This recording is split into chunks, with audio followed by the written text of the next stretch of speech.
People see the sun and the paella, but this is what really costs money when you move to Spain. Insurance, tax forms, and making an old apartment feel like home.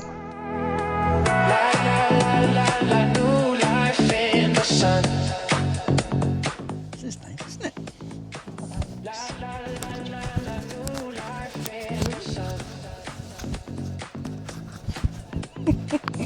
Well, your t-shirt was all like...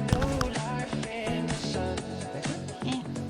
The paperwork never seems to end, so we've just sorted out our private health insurance, house insurance and HMRC paperwork. On top of that, we've been making some big improvements to the apartment. We've got a new boiler, air conditioning, double glazing, and we've done some home decorating. We'll walk you through what we've done and what the costs actually are, so you've got an idea of what the costs are if you're thinking about moving to Spain. Our main bill for the year, apart from our electricity and everyday bills, is our private health insurance. We've got ours with ASA. Yeah. It's an annual insurance which we have to maintain our NLV requirements. Yeah, it's one of the requirements. You need to have health insurance. Yeah, and it has to be no co-payment as well, so it's quite a big chunk. It runs from January to December every year.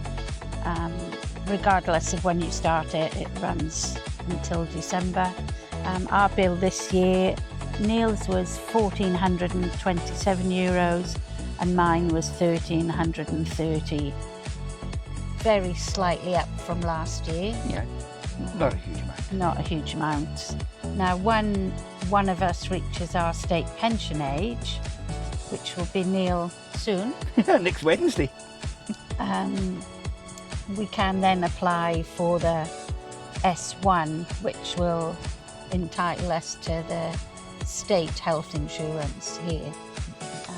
But we have decided we're going to keep on with our private health insurance for the time being anyway. Yeah. If I did choose to get the S1, we found out that that would actually cover Sue as well as the spouse or partner of the person who is entitled to it. So you only have to apply for one S1, and then the partner is automatically granted the same privileges. Yeah, regardless of age. So even though I'm not at state pension age yet, I will still qualify on your entitlement. While we were at the insurance agent, we also used them to cover our apartment insurance for the year, and this year it came out at €272, and that gives us €30,000 contents insurance. We did try to reduce it this year by possibly bringing it down to 20,000. But speaking to the agent, they recommended that we keep it at 30,000 because contents is not just our possessions,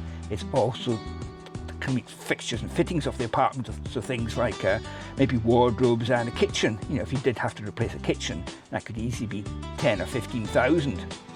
So there wouldn't be an awful lot left, you know, for possessions if there was ever a fire or extreme damage. So our contents was 30,000 for the year and €272 for the year. We could have had excess on it as well, because at the moment there's not an excess, but we decided not to do that as well because earlier on in the year we actually had to have our bathroom window replaced. We had the window open and it got really windy and the window slammed shut and shattered the window. Yeah.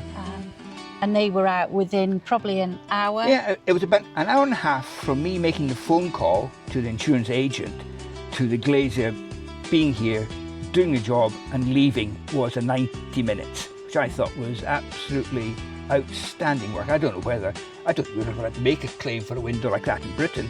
I don't know whether they would ever do anything as quick as that, but you know, from making the call to the repairer being here and away was 90 minutes, which is just fantastic. And at no cost to us. It didn't increase our insurance cost this year. No. Or anything. Yeah. No. We did ask, now that we've got electric bikes each, whether the insurance would cover them. It covers them if they're stolen from the house, but not if we were out and about and they were unfortunately stolen. So we might look at getting separate bike insurance, but I don't think that's really common. The other bit of admin that we've just completed is we've contacted HMRC to avoid double taxation. In Spain, if you're resident in Spain, you're taxed on your worldwide earnings, irrespective of whether there's already been tax deducted. So what you've got to do if you're resident in Spain, you can contact HMRC, fill in a form. It's called double taxation. It's a form you can just get from the HMRC website. You fill it out, but one of the things you have to get from the Spanish authorities is a fiscal statement saying that you are tax residents in Spain. We actually arranged to get our accountants to do that for us, because it was a bit of a pain in the neck trying to do it ourselves. It took us a few months to get that organised, but once we got that, we just had to fill out the form from HMRC, attach a copy of the certificate of fiscal residency in Spain, which you got from the Spanish tax authorities, and then post that off to HMRC in England.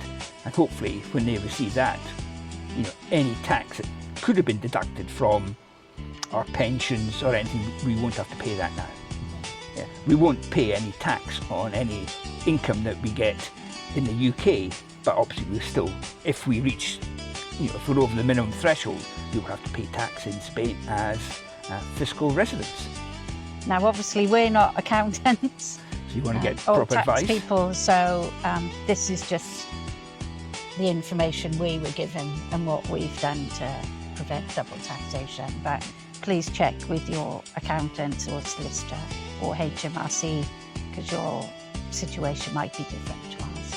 Now that we've settled into our apartment, we've made a few improvements. Some of them by choice, and at least one of them we were forced to do. Early in the year, our boiler started tripping out. Constantly, whenever we switched it on and turned the water on, it would trip out at the meter box. So we called out an engineer, and he said that the element inside had perished, and that's what was tripping it out. So we were a bit fearful how much it might cost to replace, knowing in Britain a boiler is usually could be £1,000 or a couple of £1,000 to get replaced. In here, the engineer, we spoke to the engineer, he came out, I think it was probably the next day, with a boiler, and a new boiler here. €300. Cost us €300 for the boiler and to get it fitted, which is an absolute bargain. It is an electric boiler, but I still think that would have been cheaper than the UK. Oh yeah, that seems very cheap for a brand new boiler, fitted and installed. Now the apartment did have air conditioning when we moved in, but just one unit in the lounge. It's only a small apartment, so we just used to leave the doors open, and it would get some cool air into the bedroom, but after 40 degrees heat last summer for a prolonged period, weeks, wasn't it? We decided to get a quote for putting a new air conditioning unit in the bedroom. Again, the cost was €650, so that was for a brand new unit in the bedroom and fitting. It was quite a difficult thing to fit. Being on the first floor. On the top floor, yeah. We had to go over the balcony down below and put the ladders up. I think the unit was 500, wasn't it? Yeah. Which again we thought was extremely good value. The people that fitted it were superb, cleaned up perfectly. Yeah. And it's like sleeping in a fridge now. Yeah, so it's fantastic. Yeah, €650, well worth it.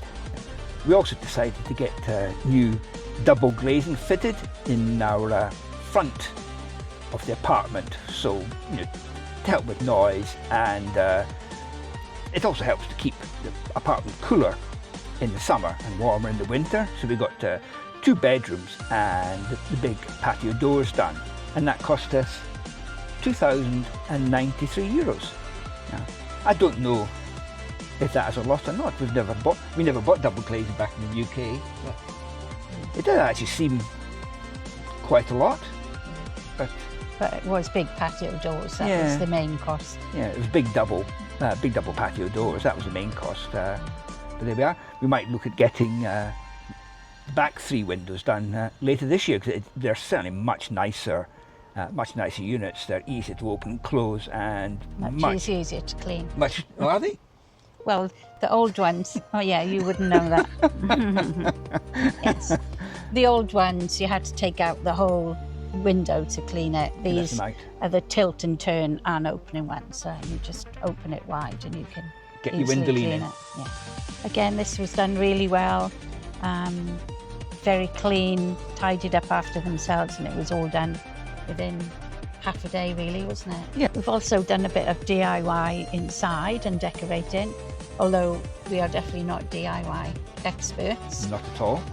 There was one wall which had wallpaper on from when we moved in, which was definitely not to our taste, so I've been wanting to get rid of that. Used to annoy you every time you looked at it. For quite a while, so we've put some cladding up over wood cladding. Wood panelling cladding. Yeah. Over the top of the wallpaper. We didn't even bother taking the wallpaper off, did we? No, no. So we bought the panels from Leroy Merlin, about half a dozen tubes of no nails, and glued the panelling to the wall.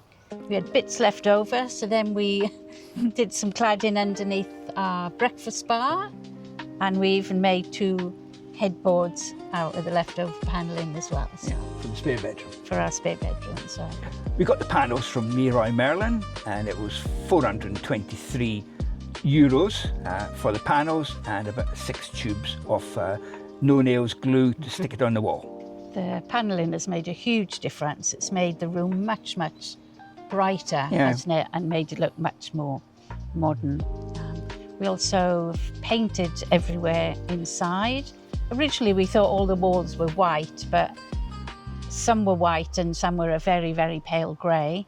Yeah, and we think the bedrooms might have even been very light green or light blue or something, but... Not sure. But everything is all white now, so that took quite a while to paint everywhere white, about a week or so, was it? Yeah, every wall. So every wall has been repainted, so it's much brighter now inside. Yeah. Be much easier to maintain it now too. You know, painting white over white, you have to touch it up, and if any bits get grubby. One coat if we need to repaint. Yeah, it'll be an awful lot easier in the future. The next job we're going to do is outside on the balustrade around the balcony and up in the solarium where the sun and the rain, I suppose, has been peeling the paint. So that's the next job. We're going to be starting that probably this week, and we'll show you the results of that in a later video. So that's been a recent reality. Tax forms, insurance payments, and a fair bit of work in the apartment. Let us know in the comments, have you done any home improvements in Spain, or are you worried about filling in all the tax forms and insurances that you need to pay? Let us know in the comments. Okay, adios. Adios. Ciao.